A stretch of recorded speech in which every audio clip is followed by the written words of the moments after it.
Assalamualaikum warahmatullahi wabarakatuh. Salam sejahtera buat sobat-sobat dimanapun berada. Oke, Mimin lanjutkan ceritanya ya guys. Bab 1311 sampai dengan bab 1315. Setelah menemukan Lindong, mungkin untuk segera memulihkan jiwanya, Tuan-tuan menjadi lebih rakus dan lesu. Tentu saja, kebiasaan bersembunyi di pelukan Lindong tidak berubah sama sekali. Baik makan atau tidur, itu harus dilakukan di pelukan Lindong, dan dia tidak tahan untuk pergi sejenak. Ini akan memberinya rasa aman. Setelah bertemu tuan-tuan, Lindong tidak bisa meninggalkan dunia sangkar roh. Dia harus diawasi setiap saat. Untungnya, sebelum memasuki dunia sangkar roh, dia mengumumkan kepada semua orang bahwa dia akan mundur. Saya pasti akan tinggal di dunia sangkar roh untuk sementara waktu. Karena aku tidak bisa pergi, Lindong punya ide baru di benaknya. Kebetulan dia berada di dunia sangkar roh selama periode ini. Biarkan Ni Hongdou dan He Yaoting mengambil langkah lebih besar, mendapatkan lebih banyak poin ilahi, dan meningkatkan kekuatan mereka.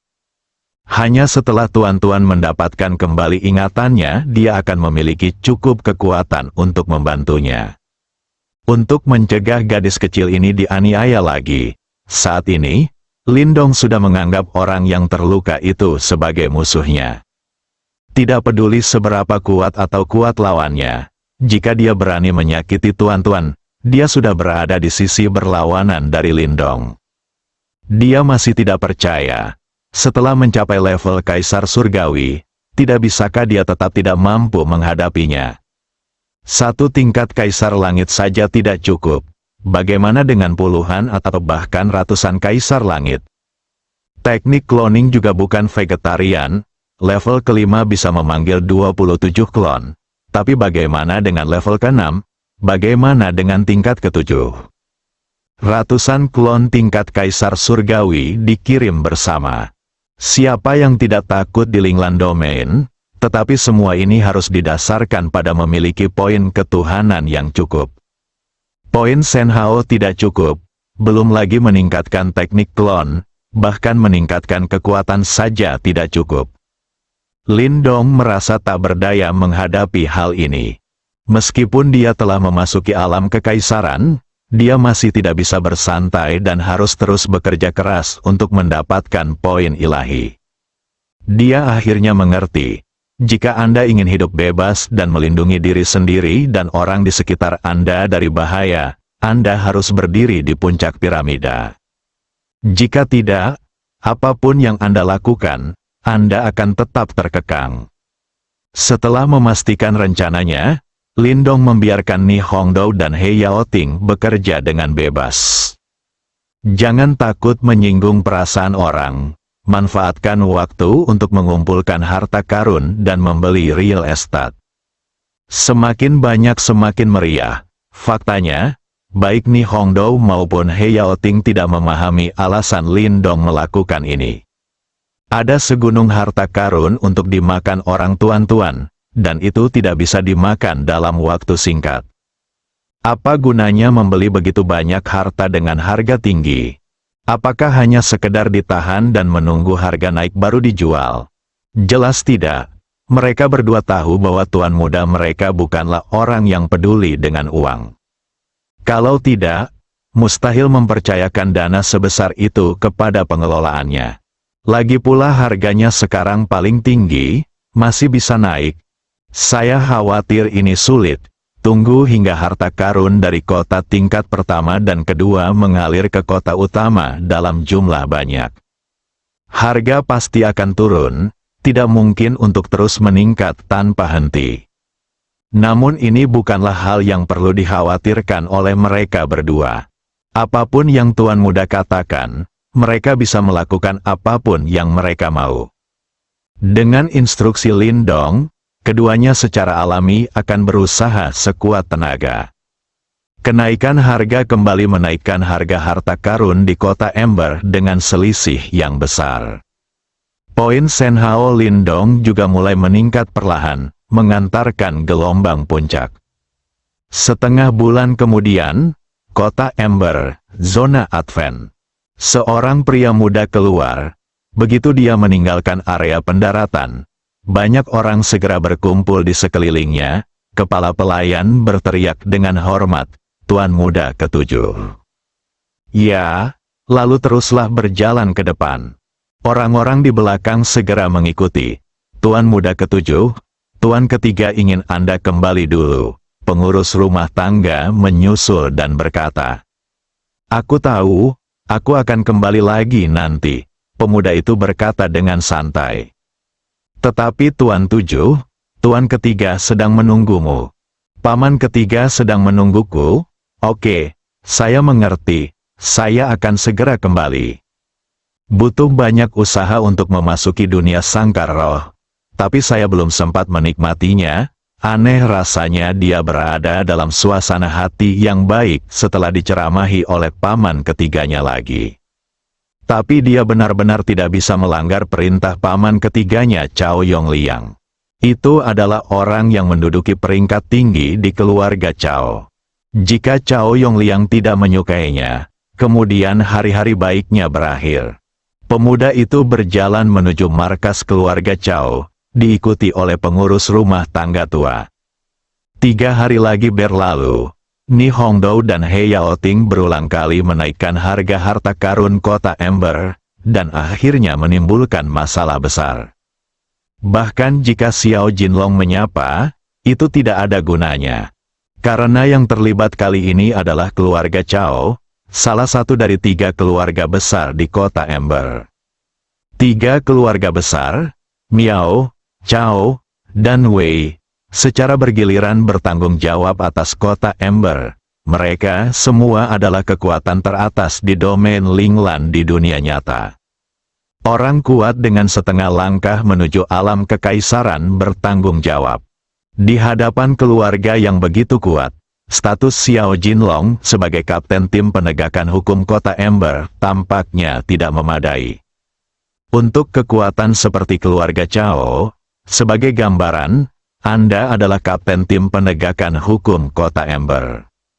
Jika saya tidak memberi Anda wajah, Anda bukan siapa-siapa. Penyebab masalah ini sebenarnya sangat sederhana. Cao Feiyang, tuan muda langsung dari keluarga Cao, telah kembali. Di masa lalu, ketika Cao Feiyang berada di dunia sangkar roh, untuk menghasilkan uang dan mengembangkan kekuatannya sendiri, dia diam-diam mencari beberapa pengusaha untuk membantunya.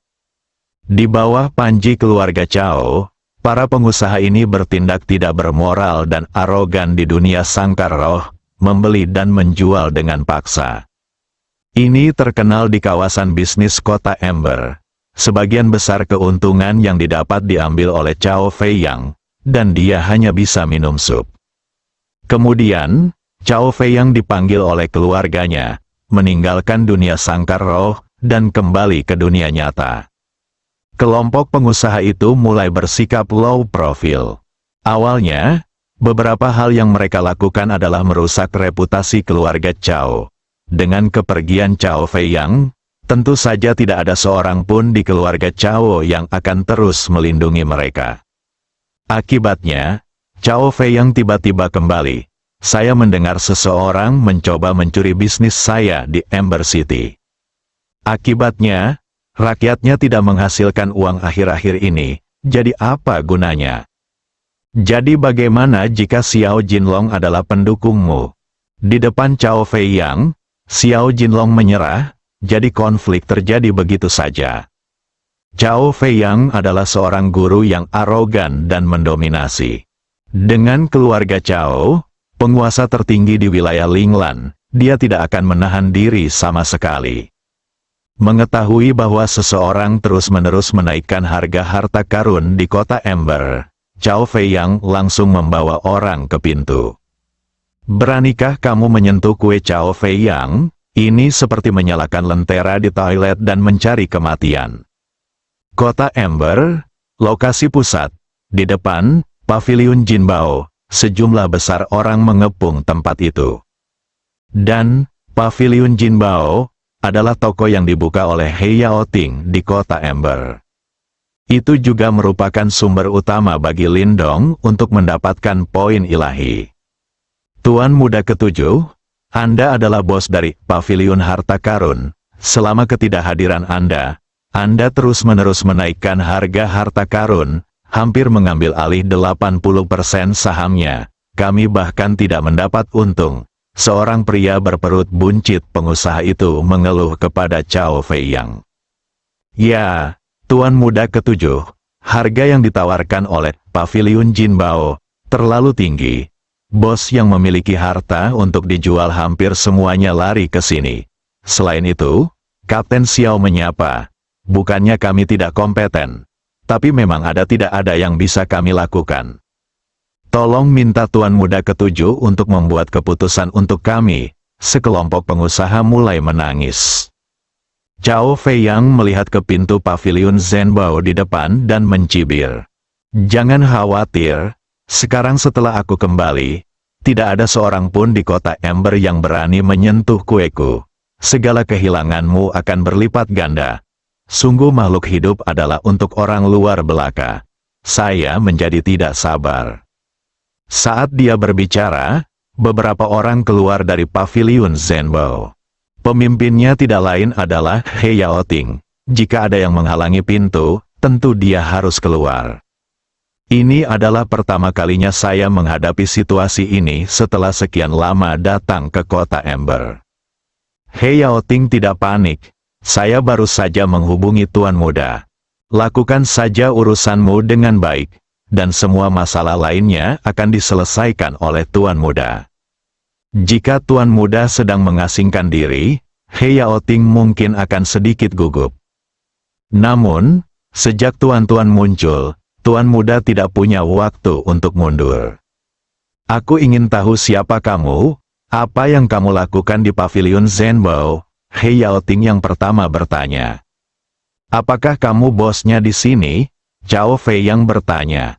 Ya, saya He Yaoting, bos Paviliun Zhenbao. Saya ingin tahu apa yang Tuan Muda katakan. He Yaoting menurunkan postur tubuhnya sedikit ketika dia melihat momentum luar biasa dari pihak lain. Saya telah menjadi pengusaha selama separuh hidup saya. Kita tahu bahwa keharmonisan dan kekayaan adalah hal yang paling penting. Jika Anda dapat menghindari masalah, cobalah untuk tidak menimbulkan masalah. Meskipun Tuan Muda menyuruh saya untuk melepaskan dan melakukannya, jangan takut. Namun seperti kata pepatah, menambah satu hal lebih buruk daripada mengurangi satu hal. Kalau bisa diselesaikan secara damai, kenapa harus dijadikan masalah besar? Apakah Anda memanfaatkan ketidakhadiran saya untuk mengganggu pasar di kota Ember? Akibatnya, pedagang lain tidak dapat bertahan. Tuan Muda ini bercanda. Saya tidak memiliki kemampuan itu. Pasar selalu ditentukan oleh semua orang. Tapi saya harganya hanya sedikit lebih tinggi. Itu normal, saya tentu saja bersedia membayar harga tinggi untuk barang yang saya suka. He Yaoting menjelaskan dengan sabar. Oke, selama Anda adalah pemilik yang sah, saya di sini bukan untuk berunding dengan Anda. Seseorang, tolong beri saya salinan Paviliun Harta Karun ini. Ambil kembali semua barang di dalamnya dan tangkap orang-orangnya. Jika terjadi kesalahan, Tuan Muda Ben akan mengurusnya. Cao Fei yang melambaikan tangannya dan memerintahkan langsung. Begitu dia selesai berbicara, puluhan penjaga segera muncul dari belakang. Dilihat dari pergerakan dan kondisi mental para penjaga ini, mereka jelas bukan orang biasa, tapi master kelas 1. Melihat lusinan penjaga berjalan ke arahnya, He Yaoting berteriak, berhenti. Apa? Menyesal? Katakan, sudah terlambat. Aku memberimu kesempatan untuk datang dan meminta maaf dengan tulus. Tapi sayang sekali, aku tidak menghargainya, dan kamu ingin aku berhenti sekarang? Tak seorang pun yang telah menyinggung Tuan Muda ini dapat meninggalkan kota Ember dengan selamat. Cao Fei yang berkata dengan arogan. Sebagai keturunan langsung dari keluarga Cao, dia memang memenuhi syarat untuk mengatakan hal seperti itu. Tuan muda ini, Anda datang untuk menggerebek rumah dan menangkap orang tanpa pandang bulu. Bukankah itu berlebihan? Saya, Pavilion Zenbow, melakukan bisnis yang sah dan bersaing secara sah. Apa yang salah dengan itu? He Yaoting bertanya dengan suara yang dalam. Kesalahan terbesarmu adalah kamu menyinggung tuan muda ini. Karena bertindak terlalu jauh, ada sesuatu yang lebih mengerikan dari itu. Bukan hanya kalian yang tidak bisa melarikan diri, tapi tidak ada orang yang ada hubungannya denganmu yang bisa melarikan diri. Tunggu apa lagi? Berikan semuanya. Saya akan melakukannya. He Yaoting tidak menyangka orang ini akan melakukannya tanpa ragu-ragu, dan dia mulai panik. Tuan muda belum datang. Harta tak ternilai yang tak terhitung jumlahnya di pavilion harta karun mungkin tidak dapat diselamatkan. Dia tidak mengkhawatirkan keselamatan dirinya sendiri. Bahkan jika dia ditangkap, saya yakin tuan muda akan menyelamatkannya. Lusinan penjaga mulai dengan cepat mendekati He Yaoting dan yang lainnya. Ketika karyawan pavilion Zenbow lainnya melihat formasi ini, kaki mereka mulai gemetar. Salah satu dari mereka tiba-tiba berlutut dan berteriak dengan keras. Tuan muda, tolong selamatkan hidupmu. Tuan muda, tolong selamatkan hidupmu. Saya hanya seorang pelayan. Tolong beri saya cara untuk bertahan hidup. Saya berjanji bahwa saya tidak akan pernah memiliki apapun untuk lakukan dengan pavilion Zenbow di masa depan. Dengan orang pertama yang memimpin, yang lainnya juga berlutut dan memohon belas kasihan. Siapapun yang memiliki pandangan tajam dapat melihat bahwa pihak lain itu mengancam dan jelas bukan orang baik. Meski gaji yang diberikan He Yaoting sangat besar, namun apalah arti uang dibandingkan dengan nyawa? Tidak peduli berapa banyak uang yang Anda miliki, Anda harus membelanjakannya dengan bijak. Mereka hanyalah orang-orang di level paling bawah dan tidak boleh menyinggung perasaan orang-orang besar ini. Mengenai situasi ini, He Yaoting terlihat sangat tenang dan tidak menyalahkan siapapun. Bagaimanapun, mereka semua dipekerjakan. Apa yang mereka jual adalah tenaga kerja mereka, bukan nyawa mereka. Tepat ketika puluhan penjaga hendak memasuki pavilion harta karun. Berhenti. Sebuah suara yang dalam menghentikan tindakan mereka. Segera setelah itu, Xiao Jinlong, kapten tim penegakan hukum kota Ember, berjalan mendekat, diikuti oleh sekelompok kapten tim penegak hukum.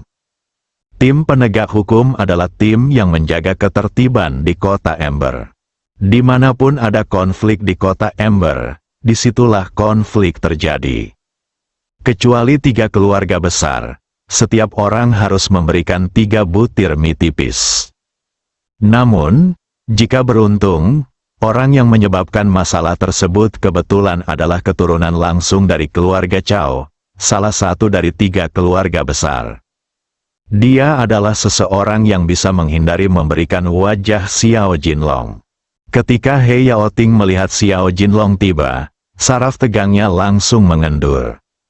Dengan adanya kapten di sini, tidak ada yang berani sombong. Alhasil, perkataan Xiao Jinlong selanjutnya membuat He Yaoting dan orang-orang di sekitarnya tercengang. Cao Qixiao, tolong beri aku wajah Xiao Jinlong. Xiao Jinlong berkata dengan sopan kepada Cao Feiyang. Kata-katanya mengejutkan He Yaoting dan yang lainnya. Siapakah Xiao Jinlong? Kapten tim penegakan hukum kota Ember. Status yang sangat tinggi, tidak banyak orang di seluruh kota Ember yang bisa membuatnya begitu sopan. Cao Qixiao, mungkinkah pemuda ini berasal dari keluarga Cao, salah satu dari 3 keluarga besar di kota Ember? Saya khawatir hanya orang-orang dari keluarga Cao yang bisa membuat Xiao Jinlong begitu sopan.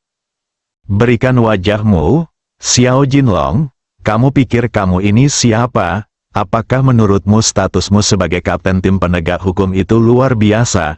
Kamu masih berpura-pura berada di depanku.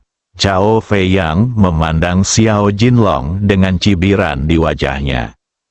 Tak perlu dikatakan lagi bahwa status Xiao Jinlong di kota Ember tidak banyak orang yang bisa mengunggulinya. Tapi kebetulan keluarga Cao adalah salah satunya. Dan itu adalah jenis penghancuran tanpa kejutan apapun. Sebagai keturunan langsung dari keluarga Cao, dengan karakter Cao Feiyang yang arogan dan mendominasi serta kurangnya toleransi, dia tentu tidak akan menganggap serius Xiao Jinlong. Cao Feiyang, dengan hormat aku memanggilmu Tuan Muda ketujuh. Aku telah memberimu cukup banyak wajah. Jangan terlalu sombong.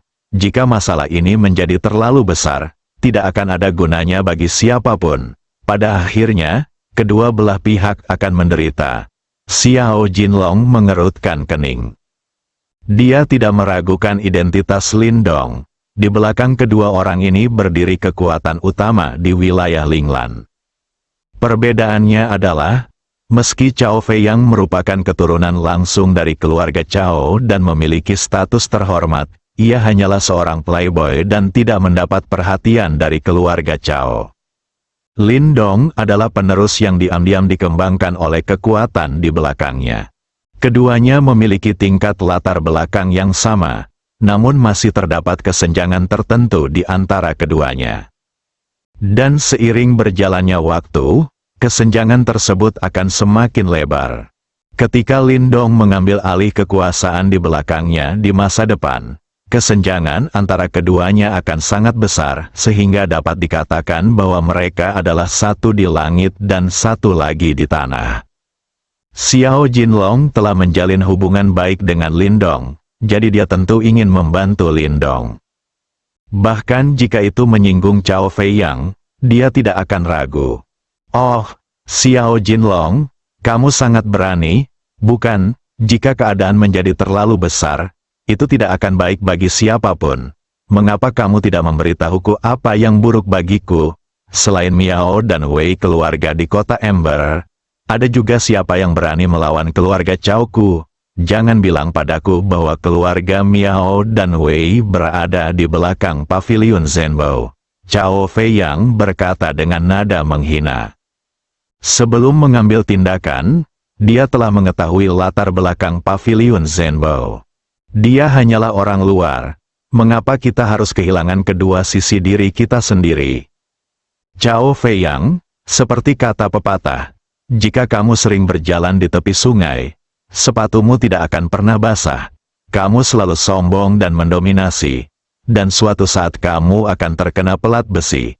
Jika kamu tidak percaya padaku, mari kita tunggu dan lihat. Xiao Jinlong, benar, apakah Tuan Muda akan menabrak tembok atau tidak? Tidak ada hubungannya denganmu. Jika kamu bijaksana, jangan ikut campur dalam urusan Tuan Mudaku. Giliranku menjadi giliran keluarga Cao untuk mengambil alih kota Ember pada masa jabatan berikutnya. Kamu, Kapten Tim Penegak Hukum, akankah aku khawatir posisinya akan segera berakhir? Ancam Cao Feiyang. Posisiku sebagai kapten tidak ditentukan oleh keluarga Cao-mu. Aku akan mengurus masalah ini hari ini. Xiao Jinlong tidak takut sama sekali.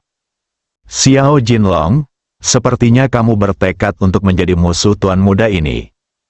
Saya hanya menjaga ketertiban di kota Ember.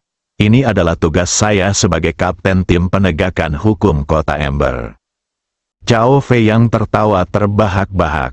Kemudian senyumannya memudar dan dia menatap Xiao Jinlong dengan mata dingin. Oke, bagus sekali. Bagus sekali. Xiao Jinlong, kamu punya nyali, aku pasti akan memindahkan pavilion harta karun hari ini. Dan aku ingin melihat siapa yang berani menghentikannya. Aku. Dia sudah tidak menyukai Xiao Jinlong. Saat saya pertama kali datang ke kota Ember dan bertindak sembarangan, saya dihentikan oleh tim penegak hukum. Kemudian, Cao Feiyang menemui Xiao Jinlong untuk meminta penjelasan, meminta pihak lain untuk menyerahkan tim penegak hukum saat itu kepadanya. Namun Xiao Jinlong dengan tegas menolak. Hal ini selalu diingatnya. Menunggu untuk mendapatkannya kembali dengan penuh minat suatu hari nanti. Hari ini adalah kesempatanmu. Jika sebelumnya, Chao Fei Yang tidak akan pernah melakukan ini pada Xiao Jinlong di depan banyak orang. Dia pesolek, tapi dia tidak bodoh. Lagi pula, dia juga kapten tim penegakan hukum kota Ember, jadi statusnya ada di sana. Tidak ada gunanya menyinggung diri sendiri.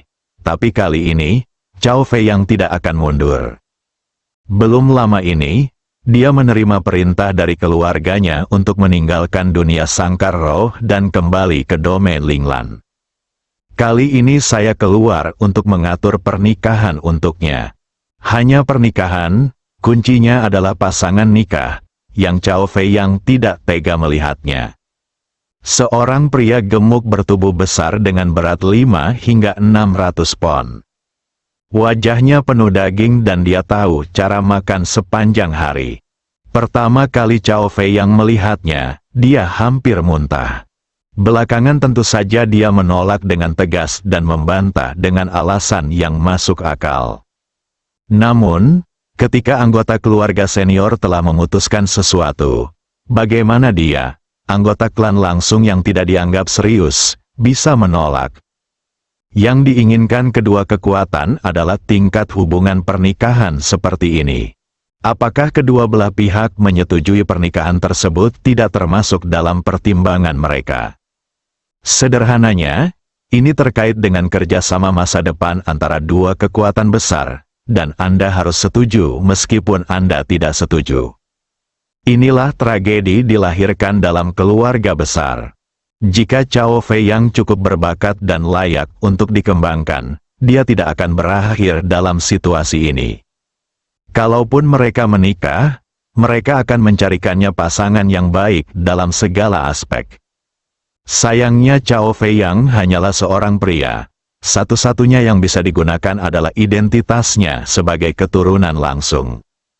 Untuk seorang playboy yang bermain dengan bunga dan dikelilingi oleh keindahan yang tak terhitung jumlahnya.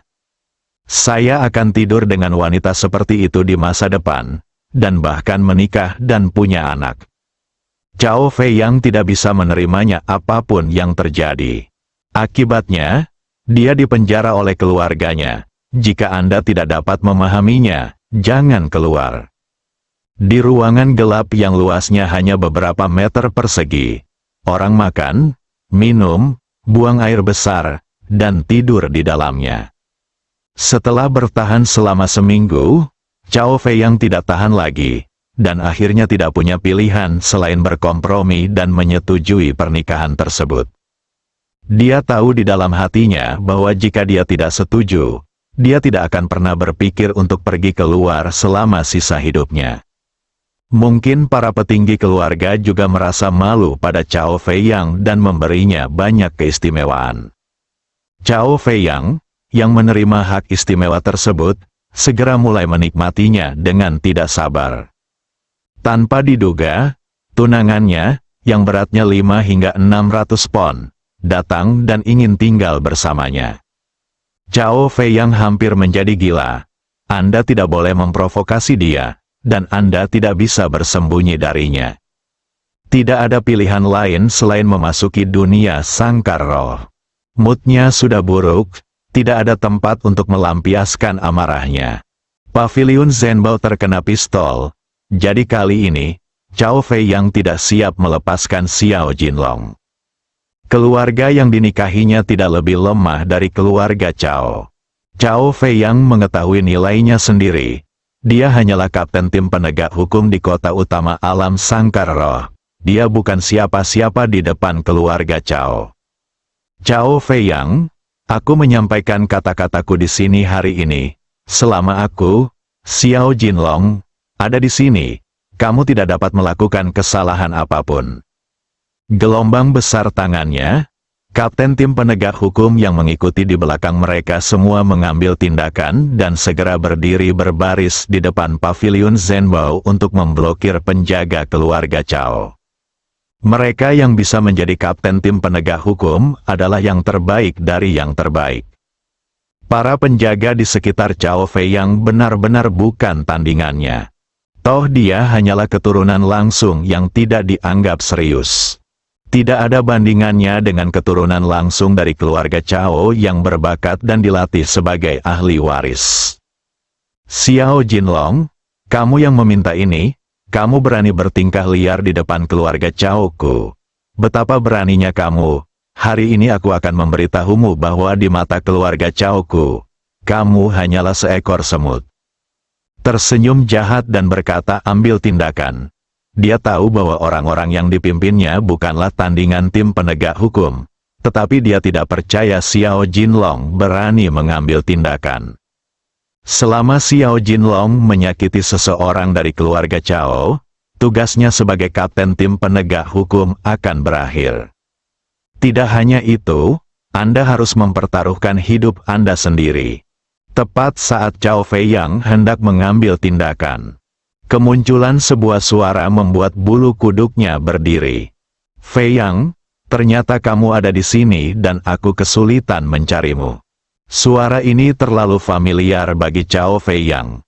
Bahkan bisa dikatakan menjadi mimpi buruknya selama periode ini. Setiap malam aku terbangun dari tidurku karena suara ini. Itu untuk menghindari pemilik suara itu. Cao Feiyang baru saja memasuki dunia sangkar roh. Dia berbalik dengan gemetar. Saya melihat seorang wanita berpenampilan aneh dengan berat 5-600 kilogram, berdiri di sana seperti gunung. Semua orang di sekitarnya menjauh, karena takut menghindarinya. Penampilan wanita itu juga menarik perhatian yang tak terhitung jumlahnya. Seseorang di tempat itu tidak tahan dan memuntahkan makanan semalamnya. Saya mendengar suara muntah datang dari sekitar saya. Senyuman di wajah wanita itu memudar dan dia berkata dengan serius. Temukan semua orang yang muntah dan biarkan aku memakan semua orang yang muntah itu. Jika ada yang tidak berani makan, aku akan memotongnya menjadi beberapa bagian. Seseorang segera merespons. Orang-orang yang muntah-muntah kemudian ditangkap satu persatu dan dipaksa jatuh ke tanah untuk memakan muntahannya sendiri. Kerumunan penonton dengan cepat mundur. Tempat itu telah diserahkan. Semuanya menutup mulut, terlalu takut untuk berbicara, apalagi muntah. Jika Anda tidak setuju, Anda akan membunuh seseorang. Wanita ini tidak hanya jelek, tapi juga kejam. Namun, dia dilahirkan dalam keluarga besar, jadi dia tidak bisa menyinggung perasaannya pada pandangan pertama, jadi dia hanya bisa bersembunyi. Cao Feiyang hampir menangis ketika dia melihat tubuh besar seperti gunung di depannya. Bibi, aku sudah kabur ke dunia sangkar roh, kenapa kamu masih mengikutiku? Tidakkah kamu tahu aku tidak ingin melihatmu, itu benar. Wanita inilah yang menjadi pasangan nikah yang ditemukan keluarga Cao untuk Cao Feiyang, Hua Kaifeng, keturunan langsung dari keluarga Hua, yang juga merupakan salah satu keluarga super bangsawan di wilayah Linglan. Seorang wanita aneh yang tingginya kurang dari 1,7 meter dan berat 600 kilogram. Wanita seperti itu, dimanapun dia ditempatkan, mungkin tidak sesuai dengan sudut pandang estetika semua orang. Jika itu terjadi di bumi, dengan berat 600 kilogram, berjalan pun akan sulit. Dia hanya bisa berbaring, makan dan menunggu kematian. Namun di sini, burung phoenix warna-warni seberat 600 pon masih bisa berjalan seperti terbang.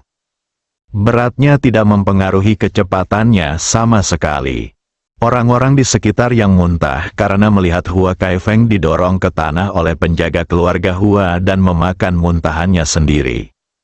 Tidak ada yang berani untuk tidak makan jika ada situasi yang mengancam nyawa. Tapi setelah memakannya, pada dasarnya saya memuntahkannya lagi. Ini adalah reaksi alami tubuh. Mereka tidak bisa mengendalikan reaksi penolakan tubuh mereka. Para penjaga Huajia tidak bisa mengendalikan sebanyak itu. Dengan tangan terangkat dan pisau diturunkan, dia akan langsung membunuh orang yang muntah lagi. Karena wanita muda itu memberi perintah untuk membunuhnya, jika dia tidak bisa memakannya dengan bersih, tentu saja mereka harus melaksanakannya. Ah, Jeritan terdengar satu demi satu. Darah berceceran di mana-mana, adegan berdarah. Orang-orang di sekitar yang ingin muntah ketakutan dan menelannya kembali dengan paksa. Jika kamu berani meludahkannya, kamu akan mati. Jika kamu mati di dunia sangkar roh, kamu juga akan mati di dunia nyata. Tidak ada yang tidak takut, Xiao Jinlong juga melihatnya. Sebagai kapten tim penegakan hukum kota Ember dan orang pertama yang menjaga ketertiban dan stabilitas di kota Ember, secara logika, dia harus mengambil tindakan untuk menghentikannya. Tapi dia tidak berani. Terlihat dari ekspresi Cao Feiyang bahwa pihak lain membenci wanita menjijikkan bertubuh sebesar gunung ini. Orang yang bisa membuat Cao Feiyang menunjukkan ekspresi seperti itu dan merasa tidak berdaya pastilah kekuatan yang setingkat dengan keluarga Cao. Kalau tidak, dengan amarah Cao Feiyang, dia pasti sudah membunuh wanita gemuk itu sejak lama. Xiao Jinlong tahu dia tidak mampu menyinggung perasaannya. Jika Anda menghentikan seseorang dengan paksa, Anda tidak hanya tidak dapat menyelamatkan orang lain, Anda juga akan terlibat. Dia tidak bodoh, dia yang mengetahui keadaan saat ini adalah seorang pahlawan. Saya benar-benar tidak bisa mengendalikan masalah ini, dan saya tidak berani melakukannya. Hua Kaifeng, apa yang kamu lakukan di sini? Cao Feiyang kembali sadar dan bertanya dengan keras. Tentu saja aku datang menemuimu, Feiyang.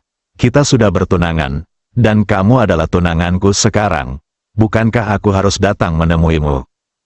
Jika ekspresi ini ditunjukkan oleh beberapa wanita lemah dan cantik, pasti akan membunuh sebagian besar pria seketika. Namun, itu terlihat dari Hua Kaifeng. Cao Feiyang hanya ingin muntah. Bukan hanya dia, tapi semua orang di sekitarnya ingin muntah. Namun, tidak ada yang berani meludahkannya. Bahkan Cao Feiyang pun tidak berani muntah di depan Hua Kaifeng. Sekali kamu membuat marah bibi ini, hidupnya juga tidak akan mudah. Keduanya merupakan keturunan langsung dari keluarga masing-masing, namun masih terdapat celah tertentu pada identitasnya. Kakek Cao Feiyang dan kepala keluarga Cao saat ini adalah saudara, tapi mereka sudah tidak ada lagi. Itu sebabnya Cao Feiyang sebenarnya adalah keturunan langsung dari keluarga Cao tanpa pendukung, dan itulah mengapa petinggi keluarga Cao mengatur pernikahan yang benar-benar tidak cocok ini. Hua Kaifeng adalah cucu dari kepala keluarga Hua saat ini. Kepala keluarga besar berada di urutan kedua setelah leluhur dan memegang kekuasaan besar. Kata-kata Hua Kaifeng mengejutkan orang-orang di sekitarnya, termasuk Xiao Jinlong. Tuan muda ketujuh dari keluarga Cao sebenarnya bertunangan dengan wanita seperti itu. Keduanya sepertinya bukan pasangan yang serasi, bukan? Meskipun Cao Feiyang tidak cukup berbakat, dia cukup berbakat. Hua Kaifeng berbeda. Siapapun yang bisa menahan perutnya pada pandangan pertama adalah seorang master. Cukup menyakitkan hanya dengan melihatnya, masih ingin menikahinya. Tidur bersama setiap hari, hanya memikirkannya saja, semua orang merasakan tubuh mereka gemetar. Mau tak mau aku memandang Cao Feiyang dengan simpati. Itu benar, hanya simpati. Saat ini, banyak orang yang iri dengan identitas Cao Feiyang, dan bahkan Xiao Jinlong tidak berani meremehkannya. Tidak ada yang iri sekarang, hanya ada simpati di matanya. Jika mereka diminta menikahi wanita seperti itu, tidak ada seorang pun yang bersedia melakukannya meskipun 5 kaisar mendukungnya. Citra Hua Kaifeng sungguh menjijikkan, tubuh dengan berat lebih dari 600 kg itu seperti bola, dengan wajah penuh daging. Kemanapun dia pergi, dia mengambil paha binatang tak dikenal dan menggerogotinya. Mulut penuh minyak, bagaimana ini terlihat seperti seorang wanita? Dia lebih maskulin daripada laki-laki. Kemunculan Hua Kaifeng benar-benar menumbangkan persepsi semua orang tentang wanita. Jadi wanita masih bisa seperti ini? banyak pria yang langsung merasa wanita di sebelahnya terlalu harum. Hua Kaifeng, kita baru saja bertunangan, belum menikah. Bisakah kamu berhenti mengikutiku? Tatapan berapi-api dari kerumunan pemakan melon di sekitarnya membuatnya ingin mencari lubang di tanah dan merangkak ke dalamnya. Saya keturunan langsung dari keluarga Cao. Kapan saya membutuhkan simpati dari orang lain? Kualifikasi apa yang Anda miliki agar semut bisa bersimpati dengan saya? Memikirkan tentang kehidupanku yang menyedihkan di masa depan. Setiap hari saya hanya bisa menghadapi segumpal daging menjijikkan di depan saya. Mata Cao Feiyang memerah. Apa salahnya aku mengikutimu? Sekarang kita sudah bertunangan. Kamu milikku. Feiyang, jangan lari. Kamu tidak bisa lepas dari genggamanku. Kembalilah bersamaku. Aku akan melamar kakek untuk melepaskan kita secepatnya. Setelah pernikahan selesai, kamu akan menjadi suamiku mulai sekarang, kata Hua Kaifeng dengan penuh kerinduan. Saya berfantasi tentang kehidupan indah di masa depan. Saya juga seseorang yang ingin mempunyai suami. Masih seorang suami yang tampan. Cao Feiyang memandang Hua Kaifeng, yang memiliki wajah berdaging dan mulut berminyak, dan berkata dengan putus asa. Hua Kaifeng, bisakah kamu memberiku sedikit waktu lagi? Bagaimanapun, pernikahan adalah hal seumur hidup, dan itu terjadi begitu tiba-tiba. Ibu butuh beberapa waktu untuk membiasakannya. Jika terlalu keras, Anda hanya bisa melakukannya dengan lembut. Dia benar-benar tidak ingin menikahi Hua Kaifeng secepat ini. Tapi ini pengaturan keluarga, dan tidak ada cara untuk menolak atau menolak. Jadi kami hanya bisa menundanya hari demi hari. Tidak, Feiyang, kamu sekarang adalah tunanganku dan calon suamiku. Kemanapun kamu pergi, aku akan mengikutimu sampai kita menikah. Hua Kaifeng langsung menolak Cao Feiyang tanpa memikirkannya. Mungkin dia juga merasa tidak ada yang menyukai citranya. Keluarga akhirnya mengatur tunangan yang luar biasa. Bagaimana Hua Kaifeng bisa membiarkan Cao Feiyang melarikan diri? Di mata Hua Kaifeng, Cao Feiyang memang luar biasa. Setidaknya dia terlihat berbakat dan terlahir dari keluarga kaya seperti keluarga Cao. Percakapan antara keduanya memungkinkan orang-orang di sekitar mereka untuk secara bertahap memahami garis besar masalah tersebut. Tidak ada keraguan tentang hal itu pasti perkawinan dua negara adidaya. Meskipun Cao Feiyang tidak mau melakukan apapun, dia hanya bisa menurut. Inilah tragedi dilahirkan dalam keluarga besar. Kini saya sudah menikmati kemudahan dan keuntungan yang diberikan oleh keluarga. Kemudian ketika sudah waktunya Anda membayar, Anda hanya bisa menuruti pengaturan keluarga, dan Anda tidak akan memiliki kemampuan untuk menolak sedikitpun. Siapapun dapat melihat penolakan Cao Feiyang terhadap pernikahan ini. Sayangnya itu tidak berhasil, itu adalah sesuatu yang sudah diputuskan oleh petinggi keluarga Cao. Sebagai keturunan langsung yang tidak dianggap serius, ia hanya bisa menurut. Hua Kaifeng, aku mohon, tolong lepaskan aku, jika sudah waktunya menikah, aku pasti akan kembali. Tapi sebelum itu, tolong berhenti menggangguku dan beri aku ruang mandiri dan bebas. Oke, teriak Cao Feiyang tanpa daya. Dia benar-benar tidak punya pilihan.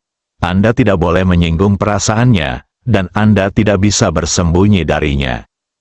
Hua Kaifeng memasuki dunia sangkar roh dan muncul langsung di kota Ember, jelas masuk dari keluarga Cao. Dengan kata lain, hal itu disetujui oleh keluarga Cao. Kemanapun dia melarikan diri, pihak lain akan mengejarnya. Cao Feiyang tahu bahwa nasibnya tidak dapat diubah. Kini ia hanya berharap bisa bebas sebentar sebelum menikah. Mendengar kata-kata tak berdaya Cao Feiyang, orang-orang di sekitarnya terkejut. Mungkin tidak banyak orang yang bisa mendorong tuan muda ketujuh dari keluarga Cao ke titik ini. Identitas wanita ibarat bukit ini tentu tidak sederhana. Karena mereka terlalu jauh dari pengaruh keluarga Hua, mereka tidak dapat memahami kekuatan keluarga Hua. Tidak lebih lemah dari keluarga Cao, itu bahkan lebih baik. Keluarga Cao hanya memiliki satu leluhur yang setengah jalan menuju kerajaan. Tapi ada dua di keluarga Hua, inilah perbedaan antara dua keluarga besar tersebut. Hal ini pula yang menjadi alasan mengapa keluarga Cao rela menderita kerugian dalam pernikahan ini.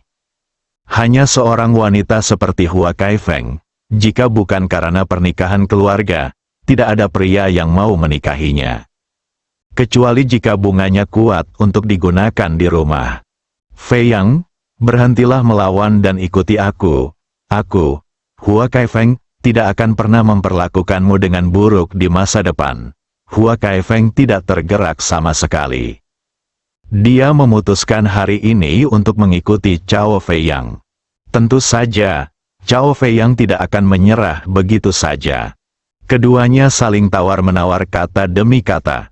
Diharapkan sebelum menikah, setiap orang bisa berpisah dan memainkan urusannya masing-masing, tanpa ada yang mengganggu orang lain. Pemikiran lainnya adalah, karena kita ditakdirkan untuk bersama, maka kita harus menjaga suami kita dengan baik dan tidak membiarkan pihak lain berbuat sesukanya. Kedua belah pihak mempunyai pendapat masing-masing, dan tidak ada yang bisa meyakinkan satu sama lain. Sekarang, seorang pemuda tampan datang sambil menggendong seorang gadis kecil berusia 5 atau 6 tahun yang tampak seperti boneka porselen. Orang yang datang tak lain adalah Lindong. Begitu dia masuk, Lindong segera menutup matanya. Ada darah dan muntahan di mana-mana, bau yang menyengat sangat menyengat. Ada lebih dari 10 mayat tergeletak di mana-mana. Lindong sedikit bingung, apa yang terjadi? Mengapa begitu banyak orang yang meninggal? Dilihat dari cara orang-orang ini berpakaian, terlihat jelas bahwa mereka semua adalah orang yang lewat. Ketika dia melihat Hua Kaifeng, Lindong bahkan lebih terkejut. Apakah ada wanita aneh di dunia ini? Tingginya seperti itu, ditambah dengan beban seperti itu. Itu hanyalah monster berbentuk bola bulat. Di tangannya ada kaki binatang tak dikenal yang beratnya beberapa puluh kilogram. Ini hanya menumbangkan pemahaman Lindong tentang wanita. Dia dikelilingi oleh wanita yang lembut dan anggun seperti Yunxi, Huangfu Xiu, Ye Qingwu, dan Xiamu. Kapan Anda pernah melihat orang seperti Hua Kaifeng? Lindong melirik Hua Kaifeng dan Cao Fei yang sedang berhadapan, mengabaikan mereka, dan berjalan langsung ke pintu pavilion Zhenbao untuk bergabung dengan Xiao Jinlong dan He Yaoting. Tuan, He Yaoting berteriak dengan hormat. Tuan Lin, Xiao Jinlong juga menyapa dengan sopan. Melihat kedatangan Lindong, kedua pria itu menghela napas lega. Dalam hati He Yaoting, Lindong Maha Kuasa, semua masalah bisa diselesaikan. Xiao Jinlong percaya bahwa latar belakang Lindong setara dengan keluarga Cao. Selain itu, identitas Lindong jelas jauh lebih tinggi daripada identitas Cao Fei Yang. Antara kekuatan-kekuatan pada tingkat yang sama, silsilah langsung juga dibagi menjadi 3, 6 atau 9 tingkatan. Lindong jelas kelas 1, Cao Fei Yang akan jauh lebih rendah. Adapun Hua Kaifeng, Xiao Jinlong tidak mengetahui keluarga Hua, jadi dia tidak mengetahui statusnya. Kapten Xiao, Lao He, apa yang terjadi? Lindong memandang mereka berdua dan bertanya dengan bingung. Dia menerima pemberitahuan dari He Yaoting bahwa seseorang datang ke pavilion Zhenbao untuk menimbulkan masalah, jadi dia bergegas bersama sekelompok orang. Akibatnya, kami menemui pemandangan seperti itu. Kedatangan Lindong untuk sementara mengganggu pembicaraan antara Hua Kaifeng dan Cao Fei Yang. Lagi pula, orang-orang di sekitar mereka semua mundur jauh, meninggalkan ruang yang luas. Hanya Lindong yang masuk dengan seorang gadis kecil di pelukannya. Saya melihat Lindong berbicara dengan Xiao Jinlong dan bos pavilion Zhenbo. Cao Fei yang tahu bahwa anak laki-laki ini pastilah pendukung di balik pavilion Zhenbo. Dia segera mengalihkan perhatiannya, bersiap untuk melakukan operasi di pavilion Zhenbo terlebih dahulu untuk melampiaskan amarahnya. Jadi dia berkata kepada Hua Kaifeng, "Hua Kaifeng, kita akan membicarakan urusan kita nanti saat kita kembali. Sekarang ada hal lain yang harus aku tangani. Jika kamu ingin berada di sini, jangan membuat masalah untukku." Bahwa Cao Fei yang setuju dengannya, tinggal di sini, Hua Kaifeng dengan gembira menjawab, "Jangan khawatir, Fei Yang. Saya hanya akan membantu Anda dan tidak akan menimbulkan masalah bagi Anda." Cao Fei yang berbalik menghadap Lindong dan yang lainnya, dan berkata dengan nada dingin, "Xiao Jinlong, orang inilah yang kamu tunggu, kan? Hari ini aku ingin melihat kemampuannya, dan dia benar-benar membiarkanmu. Kapten Xiao, saya lebih suka menyinggung tuan muda ini daripada melindungi pavilion harta karun ini." Cao Fei Yang, ini kota Ember, bukan keluarga Cao Anda. Sebagai kapten tim penegakan hukum kota Ember, bukankah saya harus menghentikan Anda melakukan ini? Xiao Jinlong berkata dengan tegas. Jawab. Ketika Lindong pergi, dia tidak pernah menyerah. Sekarang Lindong ada di sini, dia semakin tidak mau berkompromi dengan Cao Fei Yang. Ini adalah kesempatan untuk menunjukkan niat baik Anda kepada Lindong. Bagaimana Anda bisa melewatkannya? Apakah kamu yang datang ke pavilion Zhenbo untuk menimbulkan masalah seperti yang dikatakan Lao He? Lindong memandang Cao Fei Yang dan bertanya. "Aku di sini bukan untuk menimbulkan masalah." Cao Fei Yang berkata dengan cibiran di sudut mulutnya.